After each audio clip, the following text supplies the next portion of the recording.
It did, really. I mean, what more can we say? It went the distance. It went all of 5 sets. And what I love is we're getting used to a jam-packed crowd. I mean, Araneta was filled to the brim, and we just love that because the fans are just there to support. Yeah, and to think this wasn't a playoff, Final Four, or finals, although of course that can still happen. This was a preliminary matchup of one team that was already safely into the next phase, and the other team, F2, obviously coming from behind. Parang sinulat, Noreen, na parang, hindi dapat 5 sets ito, at yun na nga nangyari. But let's talk about that specifically, Noreen, as our analyst. What did you see in the match? How did F2 come back from the grave, so to speak, from 0-2?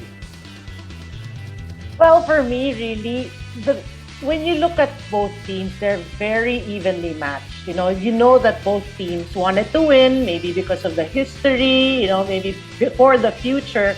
But I feel like in the first two sets, actually, it was close. Could have gone either way. Correct. But on the third, fourth, and fifth set, F2 kind of stepped it up, really. And Lindsay Stalter, what can we say? For me, she's like a woman on a mission. I mean, erupting for 27 points. And for me, that in itself, she was so infectious. She just kept leading her team, and they finally won in 5. No, she did say this is unfinished business for her from the very start. So yeah, I agree. She was on a mission. How about Kiana D? 18 points for her, the top local scorer, and out-blocking the whole Creamline team, Noreen. Yeah, it's actually good you mentioned that because I was looking at the stats. The local contributions for both teams in double digits, it's actually just 3 for both. So it pretty much cancels each other out because an average is about 11 points. Kiana D had 18 because of 6 huge blocks. So scoring-wise, it's up to par. But really, she stepped it up in defense. It's crazy. F2 ended the match with 14 blocks. So that pretty much set the tone for the remaining 3 sets. That's why they won it. Absolutely. And of course, as for Creamline, a lot of people thought that they might sweep this one, considering that they went 2-0 up. But then obviously, script flipped when it came to the third frame.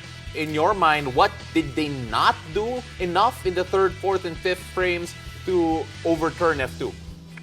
I feel, because when I was looking at the numbers, they done pretty well. I mean, it was a huge discrepancy in terms of digging, but it's really the converting. It's converting because we have to give it to F2. We talked about 14 blocks and so number of aces.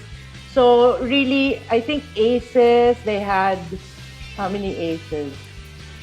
14 aces. So they had 14 blocks and 14 aces. So they did it on their own. They really gave Creamline a hard time, to actually convert. But as a whole, I feel it's a great game, and it really just rewrites the story for the future of the PVL. The stats that you gave, that's classic LaSalle. Ramil was the blocking and serving. Okay, so we're done with that. It's a great game. And the good news is, I'm sure we're going to get more of them against each other. Please. But we have to talk about the other game too. Choco Mucho hoping to turn a new leaf, new coach. They won yesterday emphatically in 3 straight sets. Your thoughts on that one, Noreen? I feel as a team, like they're transitioning because of the new coach, the interim, so to speak. They say the interim coach, Edget Mabayad. They did pretty well already. Coach Edget, hats off to him because he tried to change things up. He put in a different 6. He used Jem Ferrer, the veteran, and Dina Wong would come in. So the chemistry with putting different people in, I think it really worked for them.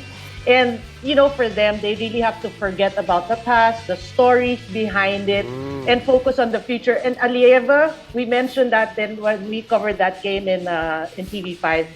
If she plays well, really consistently, good things happen to Choco Mucho. And she did. The entire match, she was just solid.